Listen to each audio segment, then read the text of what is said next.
Hello everyone, I'm so glad you're here. Tonight, I'm here to help you unwind, slow down, and let your thoughts drift gently into sleep.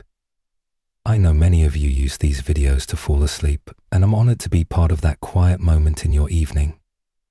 So before we begin, take a second to like the video and subscribe to the channel. It helps more than you know. Now, get comfortable. Close your eyes and let's begin. Story number 1. It was about 2 years ago when I was almost 14, and despite my age, I still held on to some childhood fascinations. I lived with my family in Whitefish, Montana, in a rural area that was mostly surrounded by woods. Our home sat near a place called Only, which was mostly forested, with horses roaming all over the property. This setting becomes relevant later. At that time, I enjoyed role-playing as characters from Mortal Kombat with my younger brother, who was nearly 13. One day, we decided to go outside to play behind our house. There was a dirt road that stretched about 400 feet, leading to a clearing where several large hay bales were stacked, and it was there that we wanted to pretend fight with the wooden swords we had crafted and painted ourselves. I dressed up as Sub-Zero while my brother wore regular clothes, and we began our walk from the house toward the hay. We had only gone halfway when my brother stopped to tie his shoelace. It was just a regular moment, quiet, playful, unremarkable, until we both heard something that made our skin crawl. From the direction of the hay bales, a heavy, trampling sound erupted, like something large sprinting with incredible force. Instinctively, I looked up, expecting maybe a moose or deer, something explainable. But what I saw shook me to my core. Behind the hay bales there darted a figure, tall, unnaturally tall and greyish-white.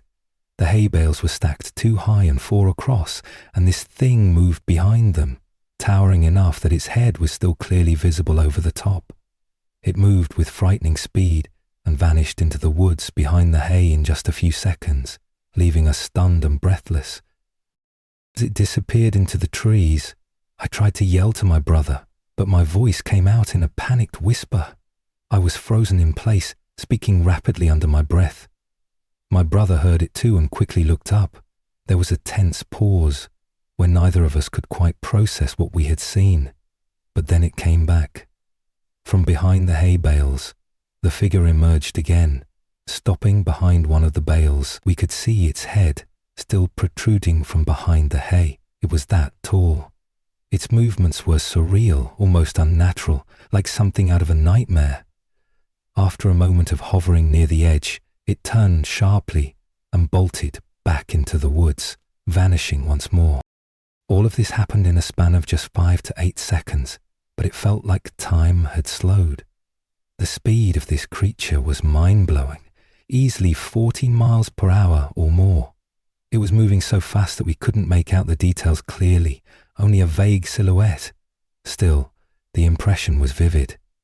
To me, it resembled something like the Rake, a creepypasta entity, tall, gaunt, grey, with a disturbing, distorted humanoid form. My brother screamed, "What the heck was that?"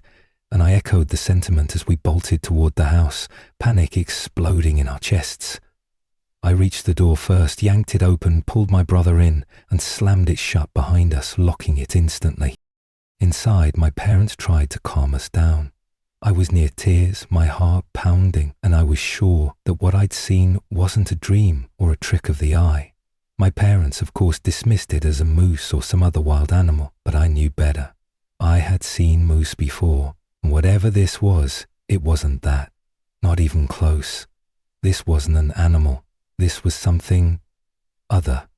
My brother backed up my story completely, having seen the exact same thing. The memory haunted us for days afterward, and even now, years later, it returns to me when I least expect it.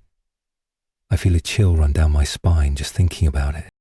It's strange how trauma can bury itself in your memory, only to resurface when triggered. That's exactly what happened recently, when I was watching a military horror story on YouTube. Something about it jogged my memory, and the entire event came rushing back like a flood.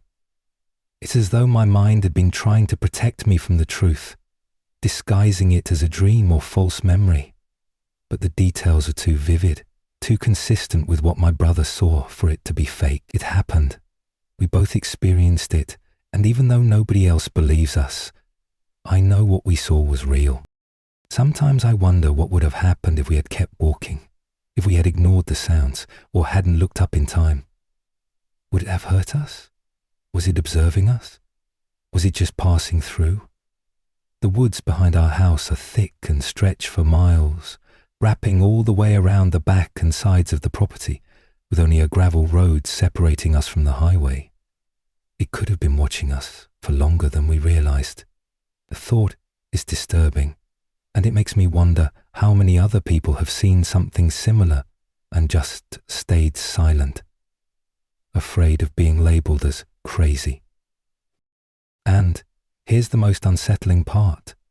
Despite how bizarre and surreal the event was, there's a piece of me that still wonders if I imagined it. Trauma does that. It reshapes memories, and it casts doubt even when evidence supports the truth.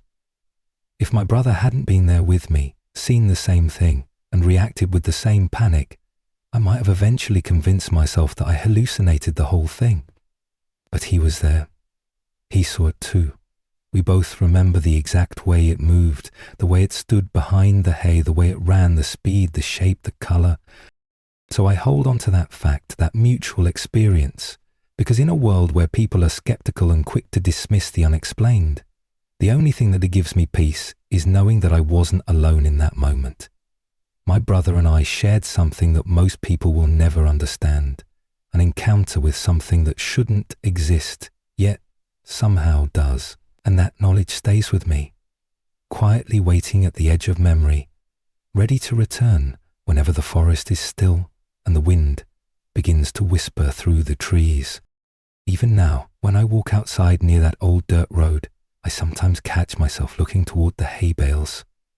They've long since been moved, replaced, or rotted away, but the memory of that night remains etched into the landscape of my mind. The way the creature moved, the sound it made, the overwhelming sensation that something ancient and unknown had just brushed past us.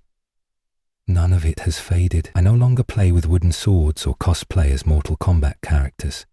But part of me, the part that saw the impossible, is still 13 years old and afraid of what's hiding in the trees. Story number 2.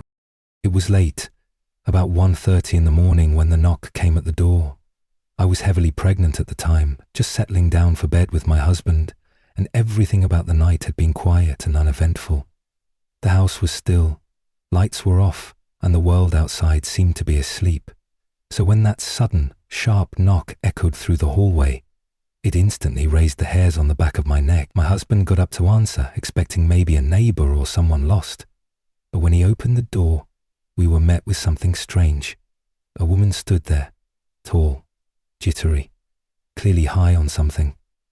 Her eyes were darting around everywhere, as if she were afraid of being followed, or perhaps watching to see who might be watching her. She looked straight at us and asked if she could use our toilet. No greeting, no apology, just that. Her tone was desperate, but not exactly polite. My husband, without hesitation, told her no. He explained that this wasn't a public restroom. The request felt invasive, and both of us instantly got a bad feeling. Something was off, not just her appearance or behaviour, but the entire energy she brought with her. She was large, powerful in stature, but all seemed frayed at the edges, like a wire stripped of insulation.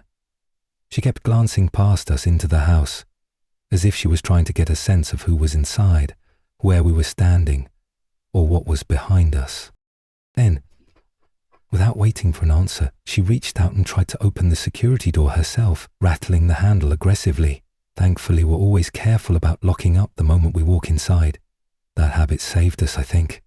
My husband responded sternly, telling her to leave or he'd call the police.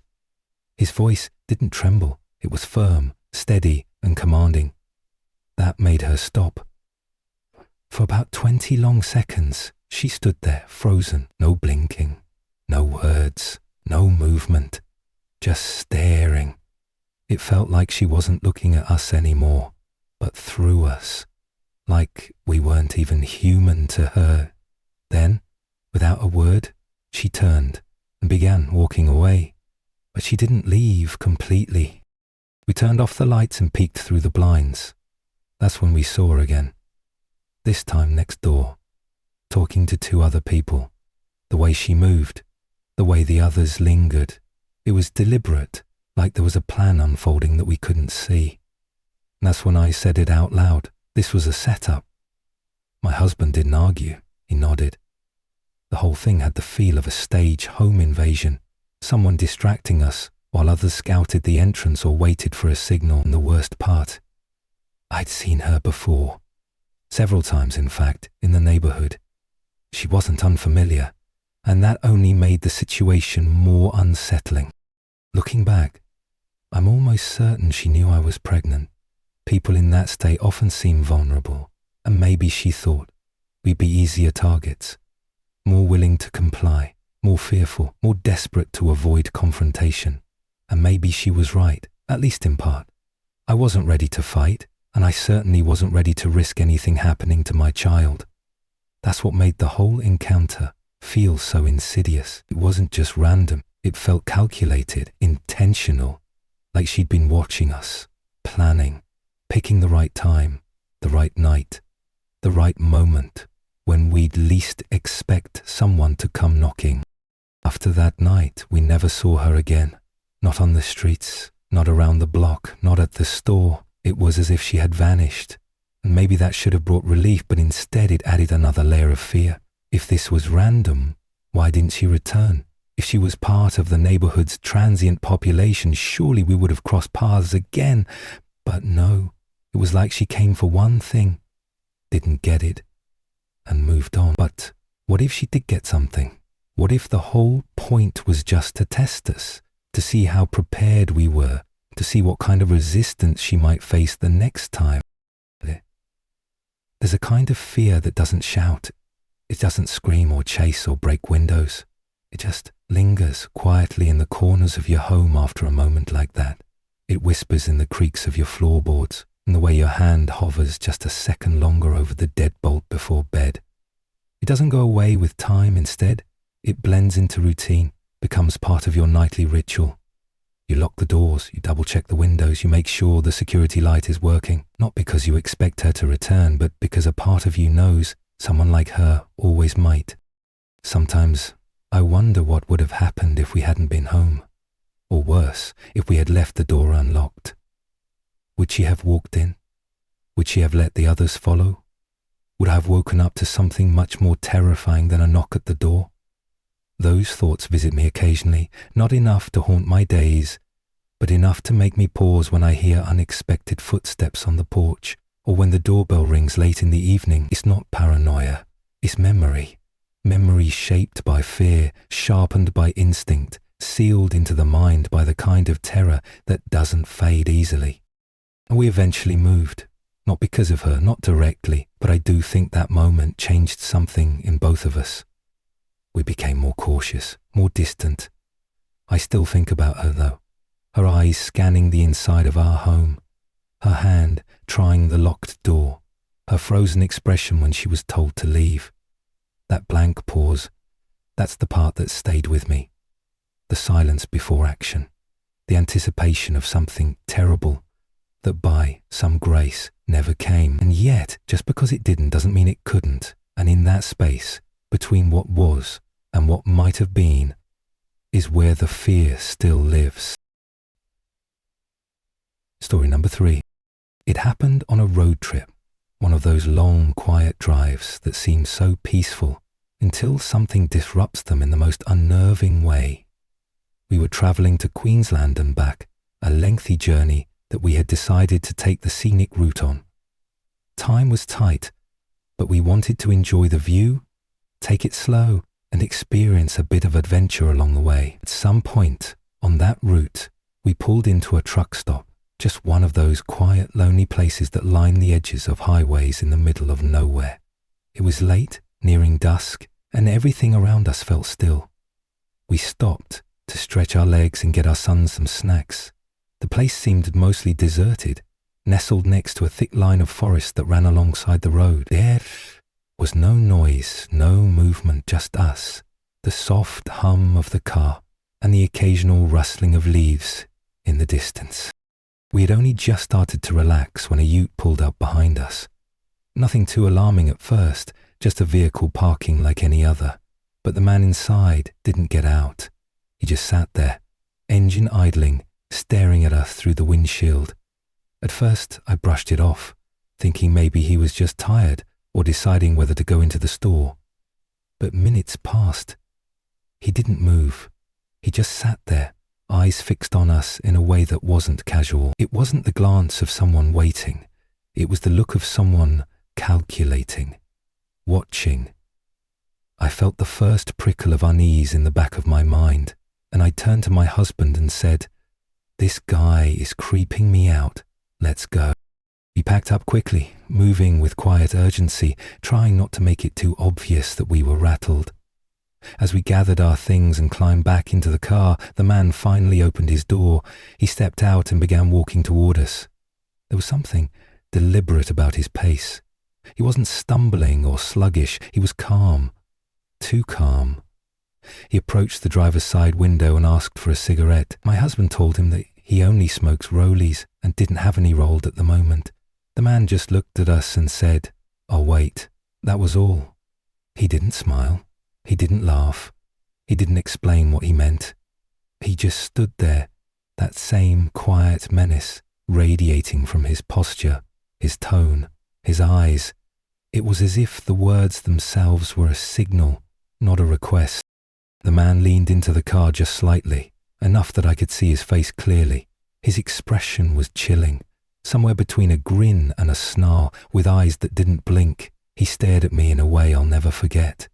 It wasn't a gaze of interest or curiosity. It was predatory, like a creature assessing its prey. What disturbed me most wasn't what he said, but what he didn't.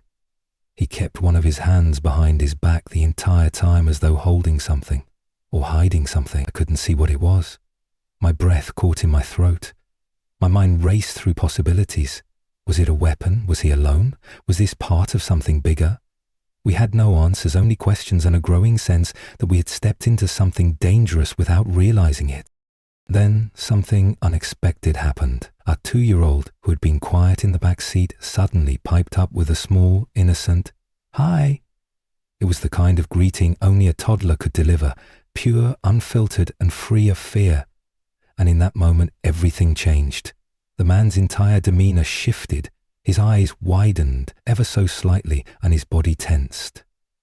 It was like he'd been jolted out of a trance. Without another word, he backed away from the car as though he'd touched fire. He turned quickly, walked back to his ute and drove off without a glance backward. We sat there in stunned silence, our hearts pounding, the atmosphere inside the car thick with what might have been. As we pulled away, our minds raced to understand what had just occurred. It didn't feel like a normal encounter. There was an intent in his approach that went beyond a simple request for a cigarette. It felt like he had planned something he was ready to execute until he realized we weren't alone. We've discussed it many times since, trying to make sense of his reaction to our child's voice. Maybe he thought we were alone. Maybe seeing a child startled him, changed his plan, or made him feel something unexpected, guilt, hesitation, or fear. We don't know. We probably never will. But we both knew, without saying it out loud, that if our son hadn't spoken, the ending might have been very different. It wasn't until we were miles away that we realized where we had been parked. It was the Bango State Forest. Not just any patch of wilderness, but the place where serial killer Ivan Milat had buried his victims. A place with its own dark history and lingering ghosts. And the really eerie thing is that there's long been a theory that Milat didn't act alone, that maybe he had help. Perhaps a brother, perhaps more than one. Maybe someone who still drove through those forests, still watched travelers from a distance. That may have nothing to do with our experience, but the thought has crossed my mind more than once. Was it just coincidence? Or did we brush against something that tied into something much darker than we'll ever know? Ever since that day, I've looked at rest stops differently, especially the isolated ones, nestled near forests or far from any towns. I don't let my guard down anymore, not even for a moment, and I've never stopped thinking about how vulnerable we were, how easily that situation could have tipped the wrong way. One moment you're on a quiet road, enjoying a snack, and the next, you're staring into the eyes of someone who sees you as a target. That's the part that haunts me, the randomness, the suddenness, the terrifying ease with which things can shift from normal to sinister without any warning. What that man's true intentions were, we'll never know. Maybe he was just strange. Maybe he had no plan at all. But something about his look, his body language, the way he moved, the way he said, "I'll wait," makes me believe otherwise. There was a heaviness in his presence, a tension that didn't break until our child reminded him of something. Humanity, perhaps, or consequence.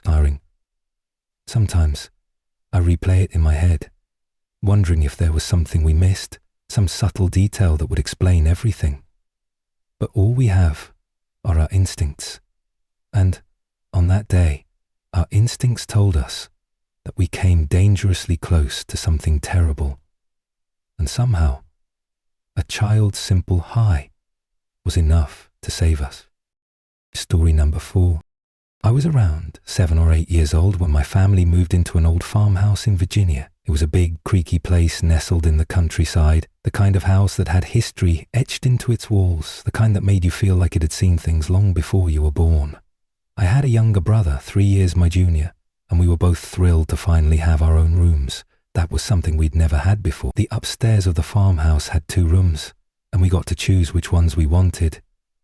My brother picked the room to the left of the stairs. It seemed like a strange choice to me, mostly because in the far corner of that room there was a tiny, strange door, an entrance to a crawl space or attic area, dark and cold. I didn't like the feeling it gave me, but he was adamant. That was his room, and nothing could sway him. I picked the one to the right, a brighter space with a small window overlooking the wide, open farm. We spent the first few days excitedly unpacking, decorating our new rooms, setting up toys and books, and running around exploring the property. Everything seemed perfect. Then one afternoon, not long after we moved in, our mum told us it was time for a nap. For some reason, we both ended up in my room. Maybe because it had more space, or maybe because my mum just felt more comfortable with us together. Had this little red rocking chair in the corner, painted with Dalmatian puppies and my name across the top. It was something I had outgrown years ago, but my mum had kept it for sentimental reasons. It sat quietly in the corner that day as we lay down to rest, the light pouring in through the curtains. It started suddenly. One moment everything was peaceful, and the next, my brother was screaming and clinging to my mum like his life depended on it. His entire body trembled, and no amount of calming words would soothe him. He kept pointing at the chair, my little red chair, and saying, "There's a girl in Sissy's chair. She doesn't want us here." The look in his eyes, the sheer panic in his voice, sent chills down my spine. We didn't see anyone else in the room, but the fear was real. My mum scooped us up and rushed us downstairs. That was the first time we felt her presence. The girl, the spirit, the entity, whatever she was, she had made herself known. After that, everything changed. My brother refused to sleep in his room. Night after night, he would crawl into my mum's bed, and soon I started joining him. Neither of us could explain it fully, but we felt watched, uneasy, as if someone was there with us. I started to have nightmares, vivid dreams that only happened when I slept in my room. In them, I saw a little girl, never speaking, always staring. I never saw her while awake, but her presence was unmistakable. We would sometimes hear whispers, the sound of soft footsteps when no one was around, and always that feeling, that heavy, quiet feeling, that someone else was there, standing just out of sight. One night, Mum tried to get us to sleep upstairs again. We agreed reluctantly, but only if we could leave the light on. She said yes. We climbed into bed, and eventually the room fell quiet.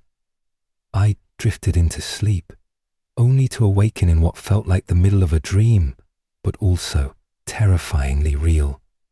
The room looked exactly the same, but I was alone. The light was still on, but something felt wrong. I was drawn to the window almost as if something was calling me. I walked over, looked out and saw her, a little girl running toward the house, then climbing up the side of the wall like an insect, her hands pulling her toward my second-story window. Just before she reached it, I jerked awake. I was in my bed again, heart racing, soaked in fear. The dream had ended, but the feeling lingered. I darted down the stairs and found my brother sleeping near the foot of our mum's bed, curled up on the floor like he had run there too. We didn't talk much about it in the moment, just mumbled something about being scared and fell asleep close to our mother, where we felt safe. Years later, we would find out that we both had the same dream that night. That's what terrified me the most. Not just that we both dreamed it, but that the girl seemed to reach into both of our minds. Eventually we moved. A new house, a new chapter. We thought we had left it behind, but we were wrong. The same things started happening again. Shadows where there should be none, cold spots in warm rooms, the feeling of eyes on you when no one was there. But now I actually saw her. One night, my mum asked me to grab something from her car. It was dark, and the field next to our house was still and empty, or so I thought. As I turned to go back inside, I glanced at the field and saw her reappearing, disappearing, then reappearing again, each time closer than before. My legs moved on instinct, sprinting to the house, heart pounding. I told my mum and stepdad, and for the first time my mum seemed to believe me. She agreed it was the same entity somehow attached to us. We came to a realization. It wasn't the house she was tied to. It was my old rocking chair. We hadn't left her behind. We had brought her with us. The chair had moved with us to the new house, and wherever it went, she went too. Eventually we moved again. This time, we left the chair behind, and after that, the nightmares stopped. The footsteps stopped. The feeling of being watched slowly faded. We finally had peace, or at least, we thought we did. Growing up after that, I still wondered what she was. Was she a ghost? A lost child? Or something darker? Something in disguise? I never got an answer, but the fear she left behind stayed with me. I haven't dreamed of her in years, and we haven't had another visit. Still, I wonder what would have happened if we'd kept the chair, if we had ignored the signs. I wonder if she was trying to tell us something, or if her presence was something more sinister than just an old spirit lingering. Some nights, I still think I see movement at the corner of my eye, and I wonder, did we really leave her behind? Even now, as an adult, I check dark corners before I go to bed. I keep a nightlight on, not because I believe she's coming back, but because part of me still feels like she could. We never knew her name, or why she came to us, or what she wanted. But I know she was real as fear, as real as dreams, as real as two children holding each other in the dark, whispering promises to never go back upstairs. That old farmhouse is still there, probably with new children inside. I just hope they never find that little red rocking chair. And if they do, I hope they know to listen when a child points to the corner and says, "She doesn't want us up here." Story number 4. Volunteering has always been something I enjoy. For nearly 2 years now, I've shown up at a hospital 3 times a week, clocking in before sunrise and starting my shift at 5. A clock at EEM. It's become a routine that gives me a sense of purpose and peace. Most days pass without incident. Quiet hallways, early morning patients, soft greetings from nurses sipping their first cup of coffee. But there was one morning, just last week in fact, when the peace I had grown used to was replaced by something else, something that still makes my skin crawl when I think about it. That morning, I arrived earlier than usual, with about 30 extra minutes before I had to clock in.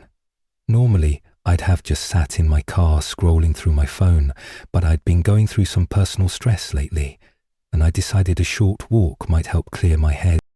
The hospital is located in an upscale area of West Los Angeles. Clean streets, beautiful homes, and a certain air of security that lets your guard down. So at 4:30 in the morning I felt completely safe.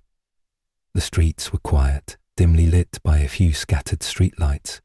There was a certain stillness to the air, the kind that only exists before the city wakes. I walked along the sidewalk, not thinking much, just letting my feet carry me. Then, up ahead I saw a man walking in my direction. That in itself wasn't alarming. People walk their dogs early or get in morning runs. But this man, something about him felt wrong. I don't know how to explain it. There was nothing overtly threatening about him. He wasn't stumbling or yelling, but as we passed each other, we made eye contact for a brief second. And in that single look, my gut screamed at me that something wasn't right. I tried to ignore it. I told myself I was being paranoid. After all, didn't my presence on the street at that hour make me look suspicious too? I kept walking, but the feeling wouldn't leave. About 20 seconds later, I passed by a parked car on the side of the road, just another among many lining the streets. Except, this one was different. There was a man sitting in the driver's seat, engine running, and as I passed, he waved at me, a casual wave, but a motion for me to come over. I froze. The creepiness of it settled over me like a cold mist. I quickened my pace and kept walking, telling myself not to panic, not yet. But then I realized something unsettling. The car, though parked, wasn't turned off. It had just been put in park. And moments later it started moving, slowly keeping pace with my step. That was when the panic started to rise in me. I turned around, ready to backtrack, and that's when I saw him again, the man I had passed just moments earlier. He was now behind me, closer than he should have been. Much closer. He had somehow circled back or never really walked past at all. He looked directly at me, eyes locking with mine, and then started walking toward me. I didn't wait. I didn't think. I reached into my pocket and pulled out my car key. It has one of those switchblade designs where the key flips out with the press of a button. I clicked it open and held it in front of me. It wasn't a weapon, but it looked like one. That second of hesitation was all I needed. He stopped, just for a moment. That tiny flicker of confusion in his face told me I'd done the right thing. I took advantage of the pause and turned, sprinting across the street, 6 wide lanes of Los Angeles traffic, complete with a medium divider. My heart was pounding, but I didn't look back. I didn't want to know how close he was. I ran straight back to the hospital, never slowing down. The streets were still empty. The buildings stared silently from both sides, offering no help, no witnesses. I didn't stop running until I was back inside the brightly lit lobby of the hospital, surrounded by cameras, security guards, and the familiar hum of machines waking up for the day. I don't know what those men wanted. Maybe they were just messing around, maybe it was all some misunderstanding. But I've replayed that morning in my head over, and every time I come back to the same feeling, that I was being hunted, watched, cornered. It felt coordinated. One man walking from the front. One man waiting in a car. The timing was too precise. The movements too quiet. They didn't say much. They didn't need to. Their silence was more terrifying than any threat they could have spoken. It was the kind of encounter that makes you doubt yourself, even as every instinct in your body screams that it was real. Back inside the hospital, I pretended everything was normal. I clocked in, smiled at co-workers, and got on with my day. But underneath that mask, I was shaken. The walk that was supposed to ease my mind had turned into something dark, something dangerous. I haven't taken another early morning stroll since. Now, I sit in my car with the doors locked and my keys in hand. I still love volunteering. I still believe in doing good, but I also believe that evil doesn't always announce itself. Sometimes it creeps toward you in the dark, hands in its pockets, eyes too focused, steps too slow. I've told a few people about what happened. and most of them agree. It wasn't nothing. I wasn't imagining things. I wasn't overreacting. But the scariest part is the unknown. I don't know what would have happened if I hadn't turned around when I did, if I hadn't held out my key, if I hadn't run. And I think about all the people who walk these streets every day, never knowing if someone is watching them, waiting for the right moment. It's not about living in fear, it's about being aware. And sometimes it's about listening to that voice inside you that says, something is wrong. Sometimes that voice saves your life. Story number 6. Over the past couple of months, something unsettling has been happening during the early hours of the morning. Something so simple and yet so strange that I can't explain it away. It began with little things, the kind you only notice when your mind is alert in the middle of the night. I'd wake up around 3 or 4 in the morning, feeling the urge to use the bathroom. That part wasn't unusual. What was strange was what I would see when I stepped out into the hallway. Our daughter's bedroom door would be wide open. Not cracked open, not ajar, wide open. And that just didn't make sense. You see, every night when we put her to bed, we close her door. Always. It's part of the routine. Lay her down, tuck her in, switch on the white noise machine, and close the door quietly behind us. The white noise machine we use is loud, intentional, and it serves a dual purpose. It helps her sleep soundly and it helps us sleep too. With her door closed, the hum of the machine becomes a soft whisper through the walls, something you grow used to in the silence of the night. But when the door is open, even before I see it, I can hear the difference. The sound fills the hallway, bleeding out across the house in a way that instantly alerts me something is off. That's how I always knew before I even turned my head, just by the sound. The air felt different. The quiet wasn't quiet anymore. And every single time, her door was wide open. Now, our daughter is far too small to open the door herself. She sleeps in a crib, still contained, and when I check on her, she's always there, deep asleep, unmoved, unaware. My wife doesn't sleepwalk. I don't sleepwalk. And when I wake during these times, I'm fully conscious, fully aware. I've stood there in the hallway, blinking at that open door, feeling that familiar tug of unease crawl through my chest. And each time, I ask myself the same thing. Who opened the door? Or rather, what did? We live in a 2-bedroom apartment, not some ancient mansion with drafts and creaking floorboards. There's no reason for that door to be opening on its own. At first, I brushed it off. Maybe I hadn't closed it all the way, I told myself. Maybe the latch hadn't caught. But the pattern repeated itself, too consistently, too precisely. It always happened around the same time. And it always happened on nights when everything else seemed perfectly still. I started double-checking the door before bed, pushing it firmly, pulling the handle to confirm it was latched. I even made a point of saying out loud, "Door is closed," as a kind of ritual. Yet still, I'd wake in the dark, walk down the hall, and find it open again. My stomach would sink every time, like a silent alarm ringing somewhere in my instincts. Eventually, I began mentioning it to my wife. At first she laughed it off, chalking it up to tired minds and creaky hinges, but then she saw it too. One night, she woke before me, and when I followed her a few minutes later, I found her standing in the hallway, staring at the open door with the same puzzled look I'd worn so many times.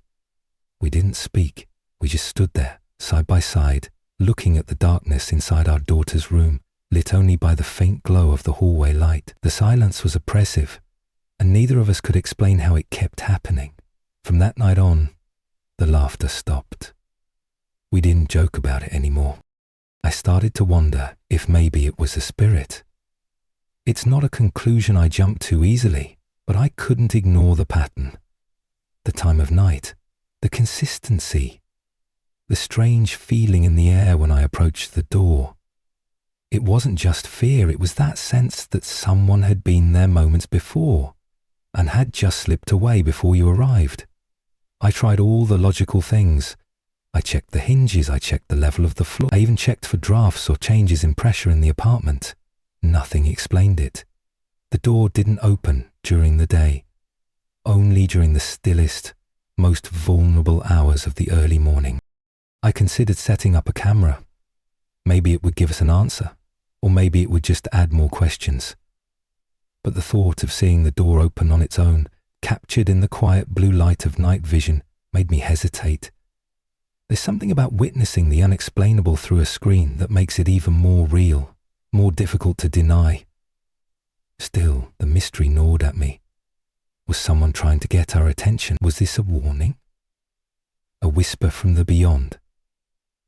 Or was it simply the house reminding us that not everything can be controlled, not everything can be understood? What made the whole thing worse was how our daughter reacted during the day. Sometimes she would point to the hallway or the corner of the room and say things in that babbling toddler way, half words, half sounds, but always with certainty. She once said, "Lady in the dark," which froze me in place. We'd never spoken about the door around her. We didn't want to scare her. But she knew something, or saw something, or maybe she was just dreaming strange dreams. But there's a kind of honesty in a child's voice that cuts through every rational explanation you try to construct. I didn't want to believe it, but I was starting to. We haven't solved it. The door still opens some nights, not every night, just enough to remind us it's not over. We've started leaving our bedroom door slightly ajar, listening for any movement. We don't sleep as deeply anymore. We don't dismiss the sounds in the hallway. But we haven't felt threatened, just watched, observed. And that's what keeps it bearable, at least for now. We don't know what it is or why it comes, but it comes. Quietly, gently, opening a door that should remain closed, leaving no trace but the question, why? Maybe it's nothing, maybe it's everything, but I've learned that when something defies logic repeatedly, you have to pay attention. Not all fear is in your head. Some of it is rooted in something real, something just out of reach. And some mysteries aren't meant to be solved. They're meant to be respected and maybe, just maybe, understood. Story number 7. Air Parquet. It happened about 2 years ago, during one of those moments when the weather is just right, the air is still, and the evening calls for an adventure. My fiancée, my best friend, and I decided to hike a local trail near our town. It was a popular route, especially among those who loved scenic views. The trail led to a massive rock formation that jutted off a cliff, giving a perfect overlook of the city. We had walked it many times before, during the day and even late at night.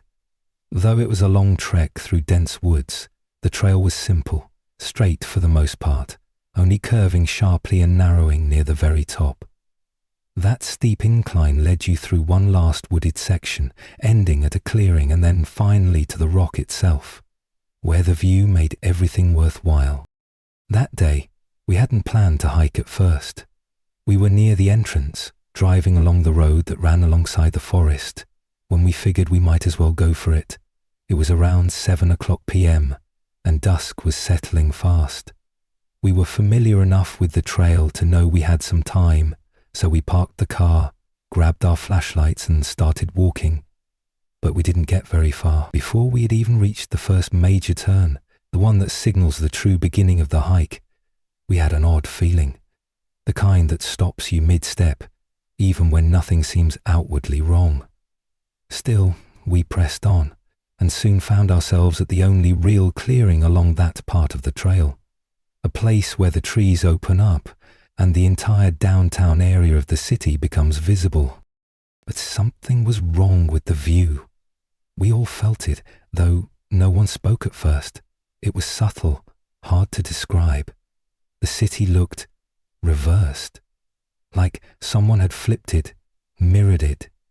Imagine looking at a photo of a familiar place, only to realize something's off. The buildings are on the wrong side, the streets don't curve the right way.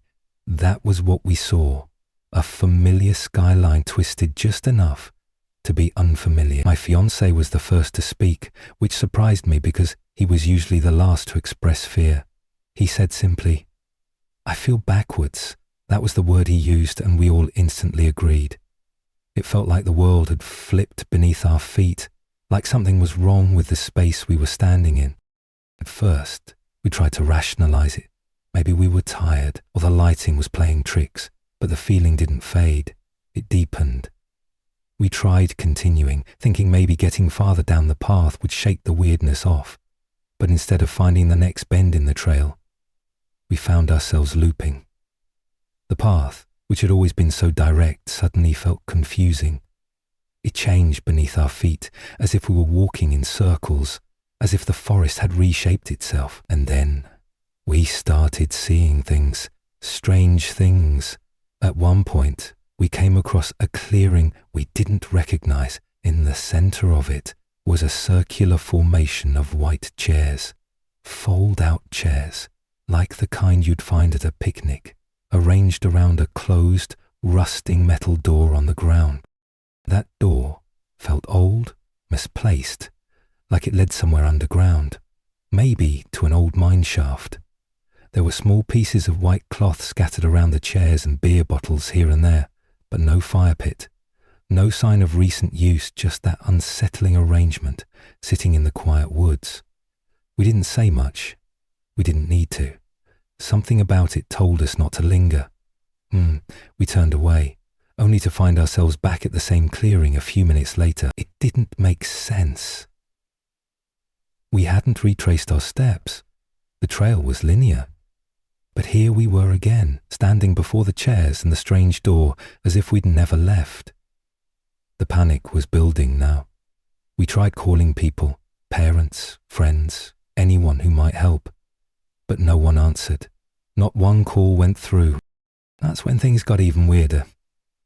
My fiancé's phone started taking photos, over 1,000 of them at once. All of them white. Just white frames, like the flash had gone off in a burst but captured nothing. If you've ever used an iPhone, you'll know about burst mode.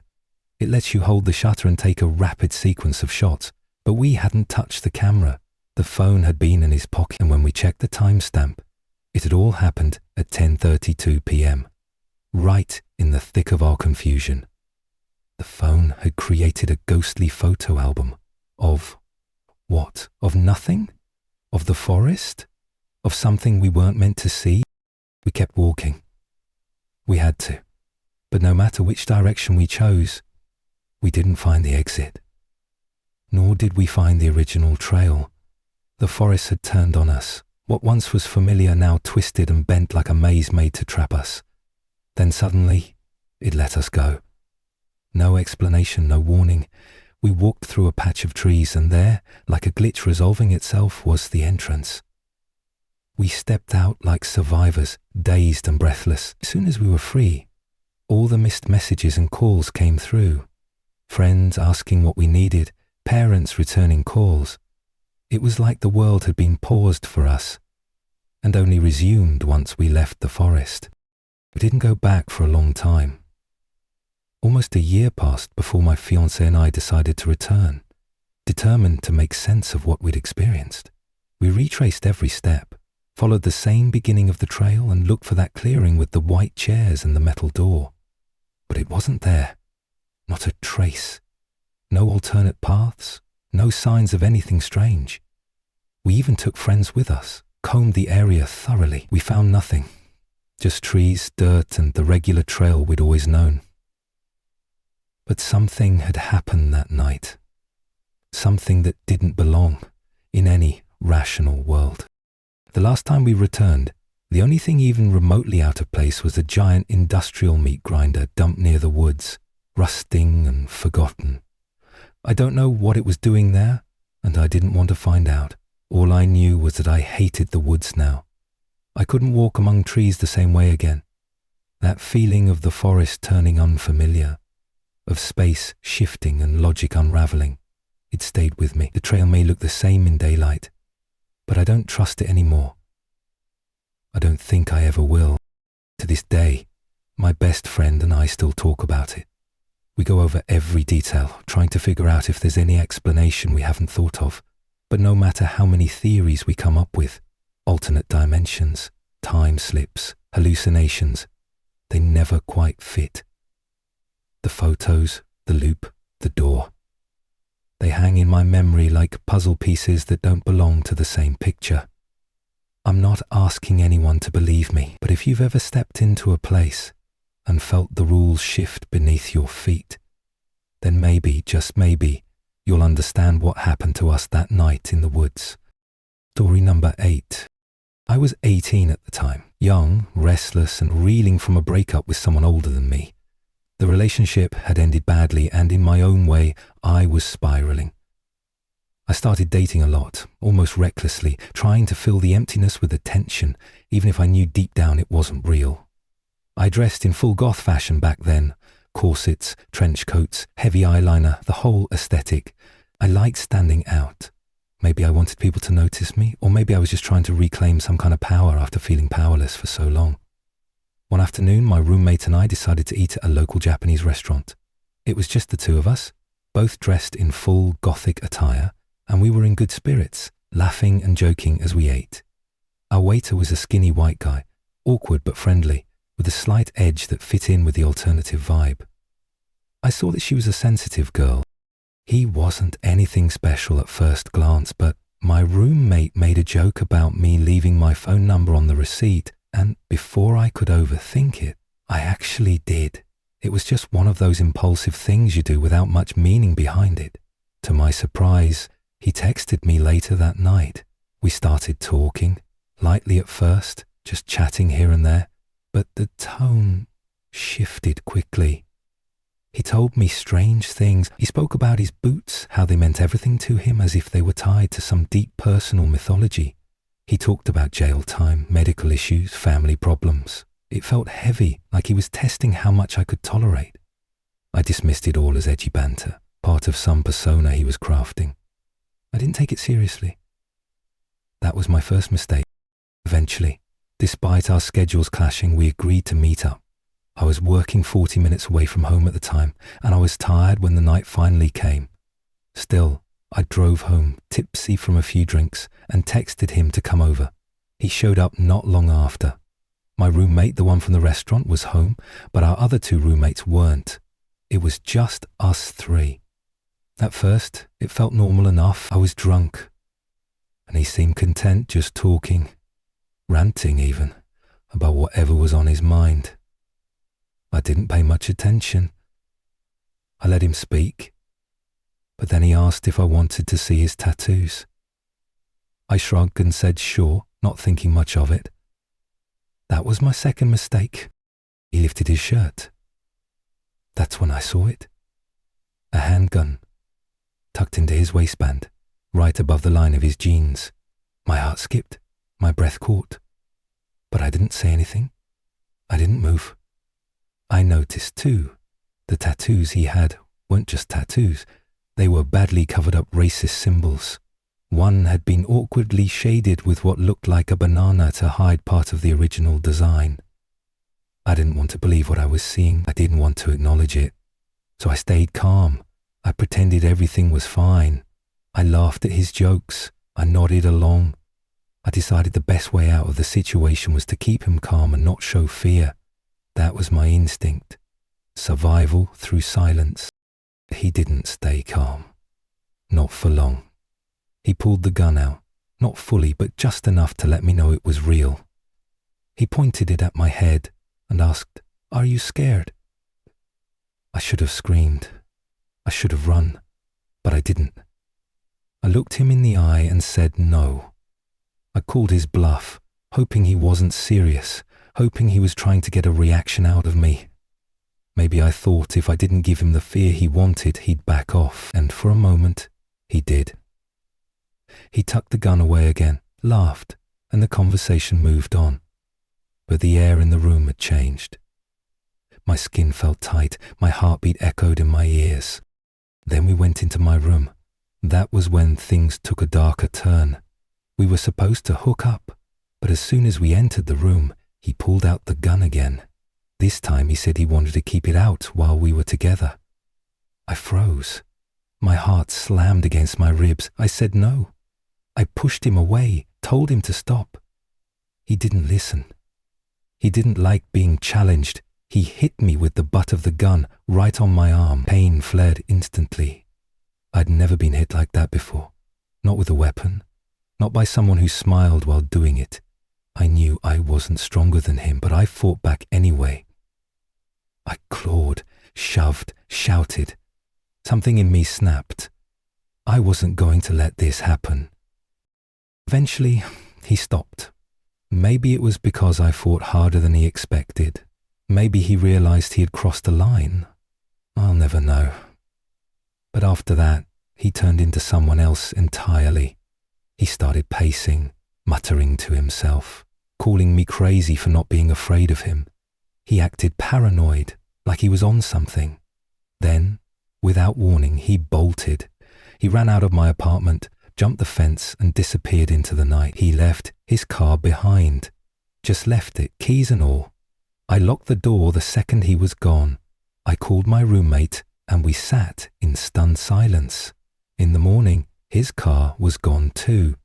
I never saw him again. For a while, I told the story like it was a joke. I laughed about the crazy guy with the gun and the banana tattoo.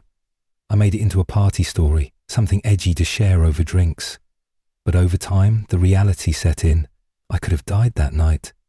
If I had reacted differently, if I had screamed, or tried to run, or done anything but play along, who knows what he would have done? He had a gun. He hit me with it. He was unstable. And I led him into my home. That's the part I still struggle with, the choice I made to invite a stranger over just because I wanted to feel wanted. Just because I didn't want to be alone. Now, I don't date casually. I don't invite strangers to my apartment. I keep my distance. I ask more questions. I pay attention to the red flags instead of painting them pink. Because I've learnt that danger doesn't always come in the form of a masked intruder or a noise in the night. Sometimes it wears a uniform and brings you food.